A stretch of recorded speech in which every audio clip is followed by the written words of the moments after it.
আসসালামু আলাইকুম, সবাইকে স্বাগত জানাচ্ছি বিডি ফিউজে। আপনাদের সঙ্গে আছি আমি সুরভি দিবা। মধ্যপ্রাচ্যের ইতিহাসে নতুন এক মোড়ের সূচনা হয়েছে যুক্তরাষ্ট্রের প্রেসিডেন্ট ডোনাল্ড ট্রাম্পের সর্বশেষ ঘোষণার মধ্য দিয়ে। ট্রাম্প দাবি করেছেন ইসরায়েল ইতিমধ্যেই গাজা উপত্যকা থেকে একটি প্রাথমিক প্রত্যাহার রেখা বা উইথড্রয়াল লাইন এ সম্মত হয়েছে এবং হামাস এই রেখাকে নিশ্চিত করলেই যুদ্ধবিরতি সঙ্গে সঙ্গে কার্যকর হবে। ট্রাম্পের এই ঘোষণার মাধ্যমে বিশ্বের অন্যতম দীর্ঘস্থায়ী সংঘাত ইসরায়েল ফিলিস্তিন যুদ্ধ একটি সম্ভাব্য শান্তি প্রক্রিয়ার দিকেই এগোচ্ছে বলে অনেকেই আশা করছেন। কিন্তু বাস্তবতা কি এত সহজ? এ প্রশ্নের উত্তর লুকিয়ে আছে রাজনীতি, কূটনীতি ও যুদ্ধের অভ্যন্তরীণ হিসাব নিকাশে। ট্রাম্পের শান্তি পরিকল্পনার সম্ভাব্য ক্রিয়া প্রতিক্রিয়ার হিসাব মেলাতে চেষ্টা করেছেন ওয়াহিদ ফারুকী।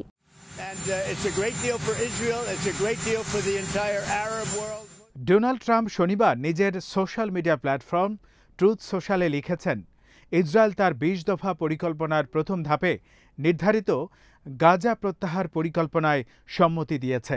এই পরিকল্পনা ইতিমধ্যেই হামাসের হাতে তুলে দেয়া হয়েছে।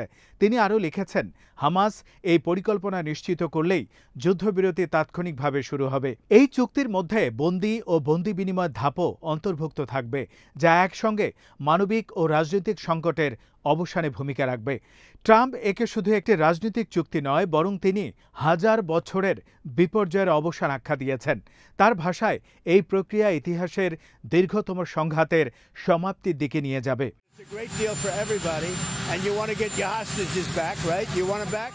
এই ঘোষণার পর বিশ্বজুড়ে রাজনৈতিক অঙ্গনে চাঞ্চল্য সৃষ্টি হয়। ইসরায়েলের প্রধানমন্ত্রী বেঞ্জামিন নেতানিয়াহু শনিবারের ভাষণে বলেন, তিনি আশা করছেন সুক্কোট উৎসবের সময়ের মধ্যেই গাজায় বন্দী সব ইসরায়েলি নাগরিককে দেশে ফিরিয়ে আনা সম্ভব হবে। তবে এই আশার পাশাপাশি নেতানিয়াহু স্পষ্ট করে দিয়েছেন যে ইসরায়েলের নিরাপত্তা কোনো অবস্থাতেই আপোষযোগ্য নয়। তিনি জানিয়েছেন, আমি ট্রাম্পের সঙ্গে ঘনিষ্ঠ যোগাযোগ রেখেছি এবং আমাদের পারস্পরিক লক্ষ্য হল বন্দীদের মুক্তি ও যুদ্ধের একটি সম্মানজনক অবসান।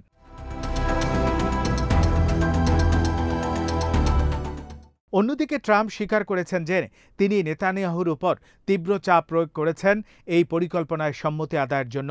তার বক্তব্য, আমি স্পষ্ট করে দিয়েছি তোমাকে এই চুক্তি মেনে নিতেই হবে, আর না হলে ফলাফল ভালো হবে না। ট্রাম্পের এই চাপ প্রয়োগের কূটনৈতিক কৌশল অনেকের কাছে আক্রমণাত্মক মনে হলেও এটাই তার স্বভাবসিদ্ধ ডিল মেকিং পদ্ধতির অংশ, যেখানে তিনি আগে চুক্তি ঘোষণা করেন, তারপর পক্ষগুলোকে বাধ্য করেন সেই চুক্তি কার্যকর করতে।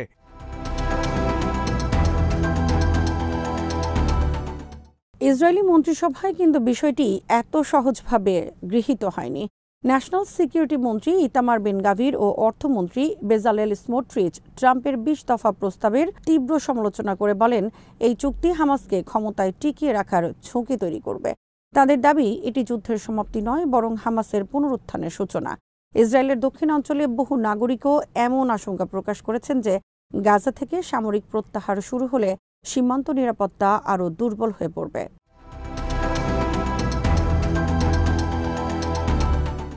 তবুও আন্তর্জাতিক কূটনৈতিক চাপে নেতানিয়াহু সরকারের পিছু হটার সুযোগ ছিল না। যুক্তরাষ্ট্র, মিশর ও কাতারের মধ্যস্থতায় যে আলোচনাগুলি চলছিল, তারই ফলস্বরূপ এই ২০ দফা পরিকল্পনা উঠে এসেছে। পরিকল্পনার মূল দিকগুলো হল ইসরায়েলি বাহিনীর ধাপে ধাপে প্রত্যাহার, যুদ্ধবিরতি, বন্দী বিনিময়, হামাসের নিরস্ত্রীকরণ এবং গাজায় একটি অন্তর্বর্তীকালীন প্রশাসন প্রতিষ্ঠা।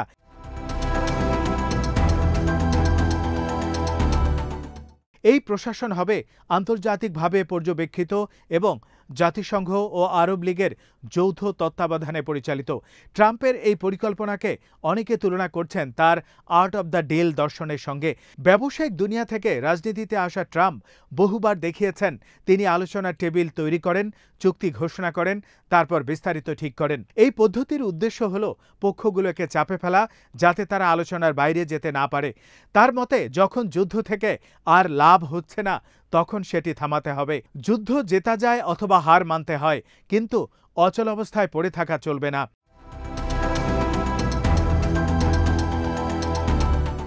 এই ভাবনাটি কোনো কূটনীতিক নীতিমালা থেকে নয়, বরং ট্রাম্পের রাজনৈতিক জীবনের গভীর ব্যক্তিগত দর্শন থেকে এসেছে। তার বিশ্ব দৃষ্টিভঙ্গি গঠিত হয়েছিল 1980-র দশকে, এক সময় যখন আমেরিকা ভিয়েতনাম যুদ্ধের ক্ষতচিহ্ন থেকে ছিঁড়ে উঠেছিল।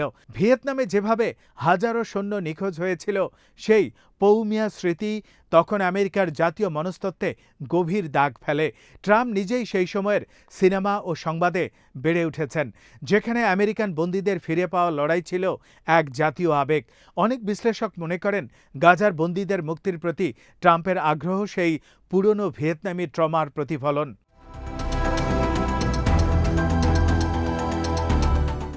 তবে শুধু ট্রাম্পের মনস্তত্ত্ব নয়, তার এই পরিকল্পনার রাজনৈতিক হিসাবও বেশ স্পষ্ট। তিনি 2024 সালের প্রেসিডেন্ট নির্বাচনের আগে আন্তর্জাতিক অঙ্গনে আবারও শক্তিশালী ভূমিকা রাখতে চান। বাইডেন প্রশাসনের মধ্যপ্রাচ্য নীতির ব্যর্থতা ও ইরান ইস্যুতে দ্বিধাগ্রস্ত অবস্থানের পর ট্রাম্প নিজেকে বাস্তববাদী শান্তির স্থপতি হিসেবে উপস্থাপন করছেন। তিনি জানেন আমেরিকার জনগণ ক্লান্ত, তারা মধ্যপ্রাচ্যের অবিরাম যুদ্ধ থেকে মুক্তি চায়। একই সাথে ইসরায়েলপন্থী রক্ষণশীল ভোটারদেরও তিনি সন্তুষ্ট রাখতে চান, কারণ তারা ট্রাম্পের ঐতিহ্যবাহী সমর্থক শ্রেণী।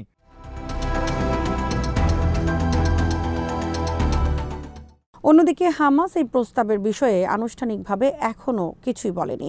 তাদের রাজনৈতিক শাখা কাতার ভিত্তিক নেতা ইসমাইল হানিয়া বলেছেন, আমরা প্রস্তাবের মূলনীতি দেখেছি, কিছু বিষয় গ্রহণযোগ্য, কিছু সংশোধনের প্রয়োজন আছে। তাদের মূল দাবি হল ইসরায়েলকে পুরোপুরি গাজা থেকে সরে যেতে হবে, অবরোধ প্রত্যাহার করতে হবে এবং আন্তর্জাতিকভাবে গাজার পুনর্গঠন নিশ্চিত করতে হবে। তারা আশঙ্কা করছে এই পরিকল্পনা গাজাকে আন্তর্জাতিক নিয়ন্ত্রণাধীন জোনে পরিণত করবে, যেখানে ফিলিস্তিনি জনগণের রাজনৈতিক অধিকার ক্ষুণ্ণ হবে।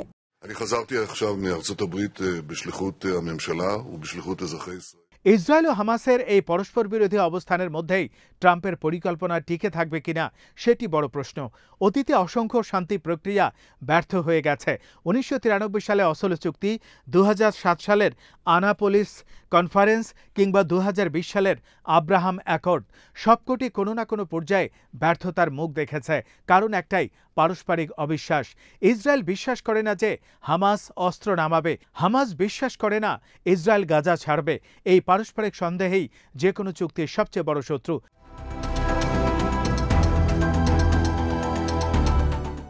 তারপরও আন্তর্জাতিক সমাজ এই পরিকল্পনায় আশাবাদী।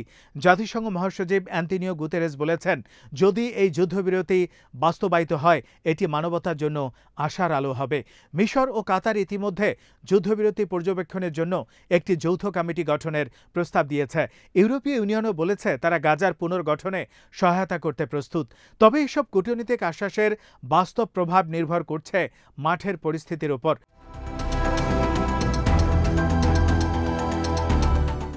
গাজায় যুদ্ধবিরতি মানে গোলাবারুদ থেমে যাওয়া নয়, এটি মানে ধ্বংসস্তূপ থেকে মানবিক জীবনের পুনর্জন্ম। বর্তমানে গাজার অবস্থা ভয়াবহ।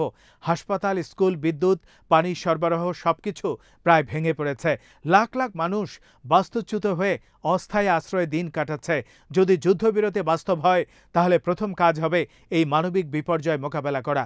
জাতিসংঘ ও বিভিন্ন দাতা সংস্থা ইতিমধ্যে প্রস্তুতি নিচ্ছে গাজায় ত্রাণ পৌঁছানোর।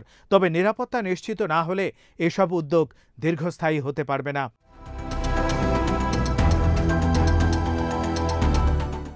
ইসরায়েলি সামরিক বাহিনীও প্রস্তুত হচ্ছে প্রথম ধাপের বাস্তবায়নের জন্য। সীমান্তের কিছু নির্দিষ্ট এলাকা থেকে সৈন্যদের সরিয়ে নেওয়ার পরিকল্পনা করা হচ্ছে, তবে একই সঙ্গে গোয়েন্দা নজরদারি জোরদার করা হবে। সামরিক সূত্র বলছে, আমরা গাজা ছাড়ব, কিন্তু গাজাকে ভুলব না। অর্থাৎ ইসরায়েল একেবারে বাহিনী প্রত্যাহার করবে না, বরং একটি নিরাপত্তা বাফার জোন রেখে দেবে, যেখান থেকে তারা যে কোনো মুহূর্তে পুনরায় অভিযান চালাতে পারবে। এই বাফার জোন ধারণাটি অনেকটাই বিতর্কিত। হামাসের পক্ষ থেকে বলা হয়েছে এটি যুদ্ধবিরতির শর্তের পরিপন্থী। তাদের দাবি, গাজা মানে ফিলিস্তিনের ভূখণ্ড, এখানে কোনো বিদেশি সামরিক উপস্থিতি চলবে না। এই অবস্থায় যদি ইসরায়েল সত্যি আংশিক প্রত্যাহারে থেমে যায়, তাহলে সংঘাত আবার নতুন করে জ্বলে উঠতে পারে।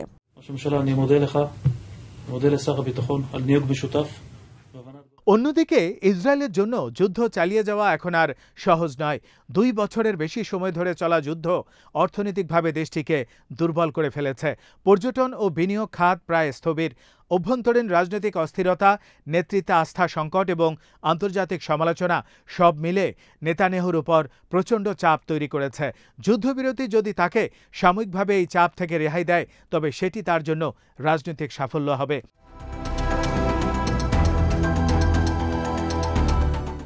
আঞ্চলিক দিক থেকেও ইসরায়েল নতুন সংকটে পড়েছে। পশ্চিম তীর ও মিশরীয় সীমান্তে অস্থিতিশীলতা বাড়ছে।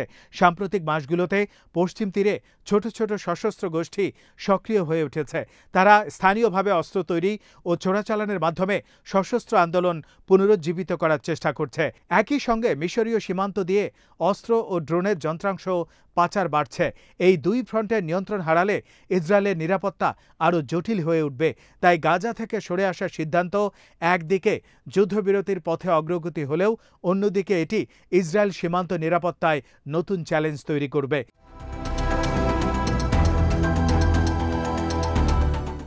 বিশ্লেষকরা বলছেন, ট্রাম্পের এই উদ্যোগ কেবল মধ্যপ্রাচ্যে নয়, বরং বৈশ্বিক রাজনীতির পরীক্ষা কেন্দ্র হয়ে উঠেছে। একদিকে যুক্তরাষ্ট্র তার প্রভাব পুনর্গঠনের চেষ্টা করছে, অন্যদিকে রাশিয়া, চীন ও ইরানও মধ্যপ্রাচ্যে নিজেদের অবস্থান শক্ত করতে চাইছে। রাশিয়ার প্রেসিডেন্ট ভ্লাদিমির পুতিন এই প্রস্তাবকে সতর্ক আশাবাদী হিসেবে বর্ণনা করেছেন এবং বলেছেন এটি এক আলো যা অন্ধকার সুড়ঙ্গের শেষে দেখা যাচ্ছে। অন্যদিকে ইরান এখনও সতর্ক। তারা বলছে, যতক্ষণ হামাসের নিরাপত্তা নিশ্চিত না হয়, কোনো পরিকল্পনায় গ্রহণযোগ্য নয়।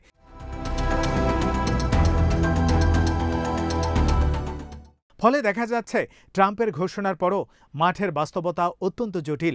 যুদ্ধবিরতির ঘোষণার আগে ও পরে উভয় পক্ষের রাজনৈতিক বিবেচনা, আঞ্চলিক স্বার্থ এবং আন্তর্জাতিক প্রভাব সব মিলিয়ে এটি একটি জটিল সমীকরণ। তবুও ইতিহাস প্রমাণ করেছে, সবচেয়ে কঠিন মুহূর্তই শান্তির সম্ভাবনা জন্ম দেয়। হয়তো এই শান্তি সেই সম্ভাবনারই বীজ বপন করবে।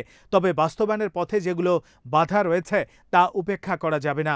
প্রথমত, পক্ষগুলোর মধ্যে আস্থার ঘাটতি সবচেয়ে বড় সমস্যা। দ্বিতীয়ত, গাজার পুনর্গঠনের জন্য যে পরিমাণ আন্তর্জাতিক অর্থ ও সমর্থন প্রয়োজন তা একদিনে পাওয়া সম্ভব নয়। তৃতীয়ত, হামাসের রাজনৈতিক ভবিষ্যৎ অনিশ্চিত।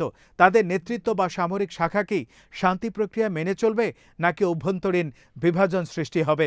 চতুর্থত, ইসরায়েলের ডানপন্থী রাজনীতি এই চুক্তিকে কতটা সহ্য করবে, সেটিও একটা প্রশ্ন।